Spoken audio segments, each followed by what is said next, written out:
I never imagined I'd be in this situation, but life has a way of throwing curveballs when you least expect them. I'm Zach, 28M, and I recently discovered that I have a 5-year-old daughter I never knew existed. To understand how I got here, I need to take you back to the beginning. 6 years ago, I was a fresh college graduate, eager to start my career in software development. I had landed a job at a promising tech startup in the city, and I was ready to take on the world. That's when I met Tina, 27F, at a mutual friend's housewarming party. She was studying to become a veterinarian, and we hit it off immediately. We bonded over our shared love for old sci-fi movies and our dreams of making a difference in the world. Our relationship progressed quickly. Within a few months, we were practically inseparable. We'd spend weekends exploring the city, trying out new restaurants, and planning our future together. Tina was brilliant, kind, and had a wicked sense of humor. I thought I had found my soulmate. We dated for 2 years, and things seemed perfect. We had even started discussing marriage and our plans for the future. I remember one night, sitting on the roof of my apartment building, looking at the stars, and talking about how many kids we wanted. Tina said she wanted at least 2, and I agreed. It felt like we were on the same page about everything. But then, out of nowhere, Tina broke up with me. It was a regular Tuesday evening. I had just gotten home from work, excited to tell her about a new project I was assigned at the startup. Instead, I found her sitting on the couch, a packed bag by her feet. She told me she needed space and that we wanted different things in life. I was blindsided. I tried to understand, to figure out what had changed, but she wouldn't give me a clear answer. She just said she needed to focus on her studies and that our relationship was holding her back. I was devastated. For weeks, I couldn't eat or sleep properly. I threw myself into my work, staying late at the office and taking on extra projects just to keep my mind occupied. My friends tried to cheer me up, drag me out to bars or set me up on dates, but my heart wasn't in it. I kept replaying our relationship in my head, trying to figure out where it all went wrong. Slowly, I started to piece my life back together. I got promoted at work, started going to the gym regularly, and even tried my hand at dating again. But none of the relationships felt right. They all seemed to pale in comparison to what I had with Tina. Fast forward to 3 months ago. It was a beautiful Saturday afternoon, and I decided to take advantage of the nice weather by going for a run in the local park. As I was cooling down near the playground, I saw a little girl who caught my attention. She had my eyes and my smile. At first, I thought I was imagining things, but I couldn't shake the feeling that I knew her somehow. Then I saw Tina walking up to her, and my world turned upside down. She looked different, her hair was shorter, and she seemed more mature, but it was definitely her. Our eyes met, and I saw the color drain from her face. The little girl, oblivious to the tension, ran off to play on the swings, giving us a chance to talk.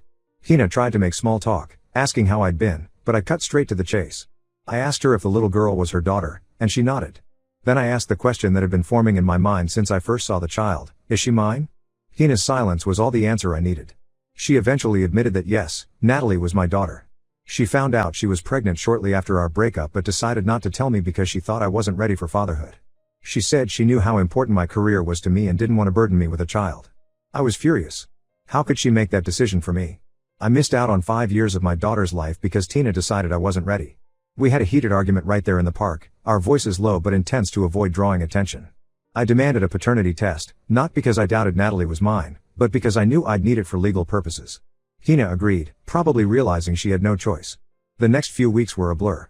The paternity test confirmed what I already knew in my heart: Natalie is my daughter. Now, I'm trying to navigate this new reality, and it's overwhelming. I want to be part of Natalie's life, but Tina is making it difficult. She's setting all these rules and restrictions on when and how I can see Natalie. She says it's to protect our daughter, but I can't help feeling like she's punishing me for something that wasn't my fault. To complicate matters further, my family is furious with Tina. When I told my parents about the situation, my mom broke down in tears, devastated that she had missed out on the first 5 years of her granddaughter's life. My dad, usually the calm one, was uncharacteristically angry. They're pushing me to go for full custody, saying Tina doesn't deserve to be Natalie's primary caregiver after what she did. I'm torn. On one hand, I'm angry at Tina for keeping this secret and robbing me of precious years with my daughter. On the other hand, I don't want to disrupt Natalie's life more than necessary. She's innocent in all of this, and I want to do what's best for her. But what is best for her? Is it staying primarily with the mother she's known all her life, or having equal time with both parents? My friends are divided on the issue. My best friend, Jake, thinks I should fight for custody. He argues that Tina forfeited her right to make unilateral decisions about Natalie when she chose to keep her a secret. But my colleague, Maria, who went through a messy custody battle herself, advises me to take it slow and build a relationship with Natalie gradually. She warns that a lengthy legal battle could traumatize Natalie and damage any chance of a cordial co-parenting relationship with Tina. I'm also worried about how this will affect my current girlfriend, Rebecca, 26F, who I've been dating for a year. We met at a coding bootcamp I was teaching on weekends, and hit it off immediately. She's smart, ambitious, and we share a lot of common interests. When I told her about Natalie, she was shocked but supportive. However, I can tell she's struggling with the idea of me having a child with my ex. We had talked about our future together, and suddenly, those plans seem up in the air. I've started spending time with Natalie, and she's amazing. She's smart, funny, and has so much energy. She loves animals, just like her mom, and gets excited about the smallest things. Every time I see her, I'm reminded of all the moments I've missed. Her first words, her first steps, her first day of school, all gone because of Tina's decision. The financial aspect of this situation is another point of contention. I want to contribute to Natalie's upbringing, but Tina and I can't agree on how much or how it should be done. She seems to think that because she raised Natalie alone for 5 years, she gets to make all the decisions now. But I want to be involved in every aspect of Natalie's life, including decisions about her education, healthcare, and general upbringing. I'm at a loss. I want to be a good father, but I also want justice for what was taken from me. How do I move forward? How do I build a relationship with my daughter while dealing with all this anger and resentment towards her mother? And how do I balance all of this with my current relationship and the rest of my life? Any advice would be appreciated. I feel like I'm drowning in a situation I never asked for, and I don't want to make any decisions that I'll regret later. How do I make this right, not just for me, but for Natalie? Update 1. It's been 2 months since my last post, and a lot has happened. First, I want to thank everyone for their advice and support. Your comments and messages have been a lifeline during this tumultuous time. After much deliberation and consultation with a family lawyer, I decided to take legal action to establish my parental rights and work out a formal custody agreement. It wasn't an easy decision, but I felt it was necessary to ensure I had a legal right to be part of Natalie's life. The process has been challenging, to say the least. Tina initially resisted, claiming that disrupting Natalie's routine would be harmful. She argued that Natalie was thriving under the current arrangement and that introducing me fully into her life would only confuse and upset her. However, my lawyer helped me push for a temporary visitation schedule while we work out the details of a more permanent arrangement. For the past month, I've been seeing Natalie twice a week and every other weekend. It's been a roller coaster of emotions. Every moment with her is precious, but it's also a stark reminder of all the time I've lost. Natalie is a bundle of energy and curiosity. She loves dinosaurs and can recite the names of at least 20 different species. She gets excited about the smallest things, like finding a uniquely shaped leaf or a colorful rock. One particularly difficult moment was when Natalie asked me why I hadn't been around before. I struggled to find an age-appropriate way to explain the situation without bad-mouthing Tina. I simply told her that sometimes grown-ups make mistakes, but that I love her very much and I'm here now. It wasn't a perfect answer, but it seemed to satisfy her for the moment. Still, I know this is a conversation we'll need to revisit as she gets older and can understand more. My relationship with Tina remains tense. We're trying to be civil for Natalie's sake, but there's still a lot of unresolved anger and hurt between us. She's been more cooperative with the visitation schedule, but I can tell she's not happy about it. Every handover is awkward, with forced smiles and stilted small talk for Natalie's benefit. Last week, we had our first major disagreement about Natalie's upbringing. I learned that Tina had been feeding Natalie a strictly vegetarian diet. While I respect Tina's personal choice to be vegetarian, I don't believe it's right to impose that on Natalie without discussing it with me. We had a heated argument about it, which ended with us agreeing to consult a pediatric nutritionist to ensure Natalie's diet is balanced, regardless of whether it includes meat or not. My family, especially my parents, have been over the moon about meeting Natalie. They've showered her with gifts and attention, which has been lovely to see but has also caused some friction with Tina. She feels like they're trying to buy Natalie's affection, while my parents feel like they're making up for lost time.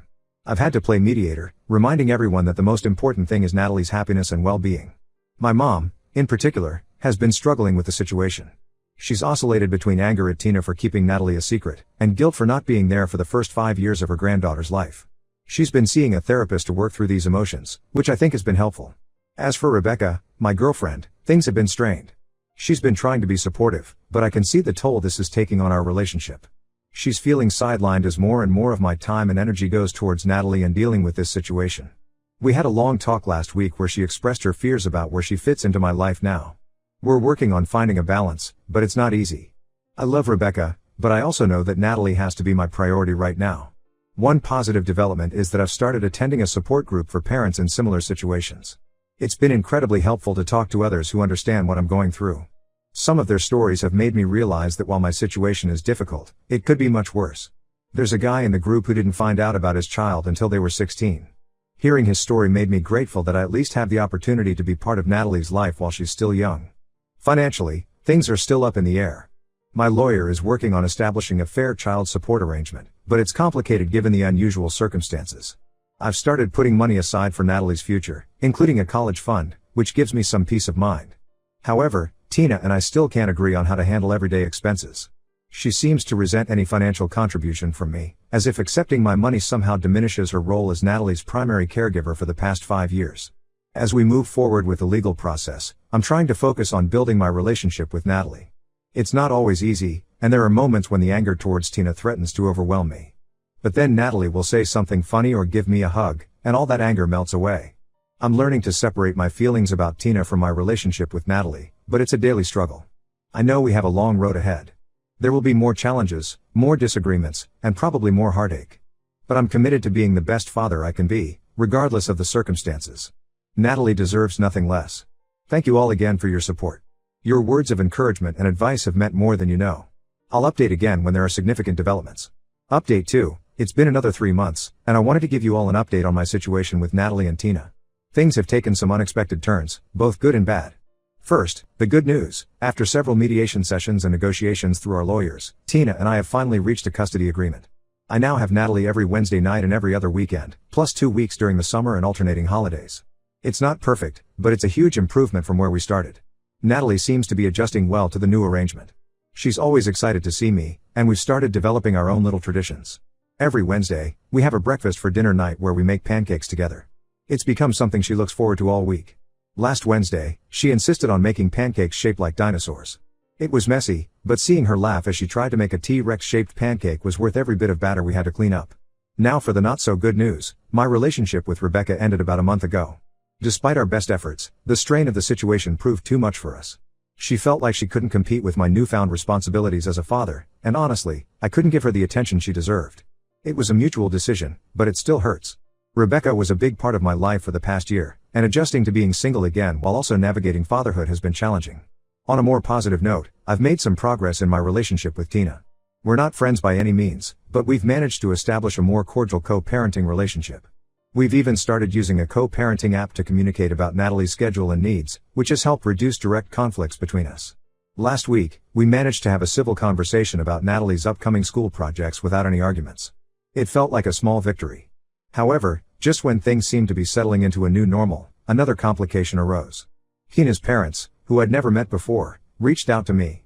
They explained that they had only recently learned about Natalie and my situation. Apparently, Tina had kept Natalie's paternity a secret from them as well, telling them that Natalie's father was not in the picture. This revelation has caused a rift between Tina and her parents. They're upset that she kept such a big secret from them and denied them the opportunity to know their granddaughter's father. They've been reaching out to me, wanting to meet and be part of Natalie's life. While I appreciate their interest, it's added another layer of complexity to an already complicated situation. Tina is furious that her parents contacted me and is now threatening to restrict my access to Natalie if I allow her parents to be involved. I'm torn about how to handle this. On one hand, I believe Natalie deserves to know all of her family. On the other hand, I don't want to jeopardize the delicate balance we've achieved in our custody arrangement. It feels like I'm walking a tightrope, trying to do what's best for Natalie while navigating the complex dynamics between all the adults in her life. As for Natalie, she continues to amaze me every day. She started taking an interest in coding, of all things. When she found out what I do for work, she asked me to teach her. Now, we spend some of our time together doing simple coding exercises on a kid-friendly programming website.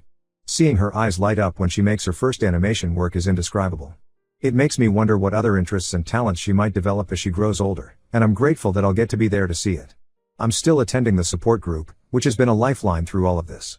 Hearing others' stories and sharing my own has helped me process my emotions and given me valuable perspectives on co-parenting. Last week, I shared about the situation with Tina's parents, and the group had some insightful advice on how to approach it. Looking ahead, I know there will be more challenges. Natalie will start school soon, which will bring its own set of complications. Tina and I will need to agree on which school she'll attend, how we'll handle parent-teacher conferences, and so much more. But for now, I'm focusing on cherishing every moment I have with her and doing my best to be the father she deserves. Thank you all for your continued support. I'll update again if there are any significant changes. Update 3, it's been 6 months since my last update, and I wanted to share the latest developments in my journey with Natalie and the ongoing saga with Tina. The biggest news is that I've recently been offered a promotion at work. It's a great opportunity. I'd be leading a team developing a new AI-driven software platform. The catch? It would require relocating to a different state, about 500 miles away. Normally, I would have jumped at the chance, but now, With Natalie in the picture, it's not that simple. I brought up the possibility with Tina, and as expected, she was completely against it. We had a long, tense conversation about it. She argued that moving would disrupt Natalie's life and our current custody arrangement. She pointed out that Natalie had just started making friends at her new school and was settling into a routine with both of us. We had a heated argument about it, with Tina accusing me of putting my career before Natalie's well-being. I spent weeks agonizing over the decision. I talked to my boss about the possibility of working remotely, but the nature of the project requires me to be on site. I consulted with my lawyer about how a move might affect my custody rights. I even took Natalie on a weekend trip to the new city, just to see how she might like it there. After a lot of soul-searching and discussions with my lawyer, I've decided to turn down the promotion. It wasn't an easy decision. Part of me feels like I'm giving up a huge opportunity. But I realize that being close to Natalie is more important to me than advancing my career right now. My boss was understanding and has promised to keep me in mind for future opportunities that don't require relocation. On a more positive note, Natalie and I have grown even closer. She's now calling me Dad consistently, which fills me with joy every time I hear it. We've started a tradition of having a science Saturday every time she stays with me for the weekend. We do simple experiments or watch educational videos together. Last weekend, we made a volcano with baking soda and vinegar in the backyard. Natalie was so excited when it erupted that she insisted on doing it 3 more times. Her curiosity and enthusiasm for learning constantly amaze me. Regarding the situation with Tina's parents, things have somewhat settled down. After much discussion and mediation, we've reached a compromise. They are allowed to see Natalie during my time with her, but we've agreed to take it slow and always prioritize Natalie's comfort. So far, it seems to be working out. Natalie enjoys spending time with them, especially her grandfather who shares her love for puzzles. We had a nice afternoon last month where we all worked on a 500-piece jigsaw puzzle together. Tina and I are still working on our co-parenting relationship. We've had our ups and downs, but overall, things have improved. We've even managed to attend one of Natalie's school events together without any drama, which felt like a major accomplishment. It was a science fair, and Natalie had made a project about the water cycle. Seeing her beam with pride as she explained her project to us both was a moment I'll never forget. I've started dating again, casually. I'm being very cautious about introducing anyone to Natalie, but it feels good to be moving forward with my personal life. I've been upfront about my situation with the women I've dated, and while some have been understanding, others have decided it's not for them. I'm okay with that. Natalie is my priority, and I need someone who can accept that. One challenge we're currently facing is that Natalie has been asking more questions about why I wasn't around when she was younger. It's a difficult topic to navigate, and Tina and I are trying to find a way to explain it that's honest but age appropriate. We've considered seeking help from a child psychologist to guide us through these conversations. It's important to both of us that Natalie understands she's loved and that the situation wasn't her fault. Looking back on the past year, it's hard to believe how much has changed. There have been moments of frustration, anger, and sadness, but also incredible joy and love. Watching Natalie grow and being part of her life has been the most rewarding experience of my life. I know we still have challenges ahead. As Natalie grows older, we'll have to navigate more complex issues and emotions. But I'm committed to being there for her, no matter what. While I may not update as frequently, know that your words have made a real difference in helping me navigate this unexpected chapter of my life.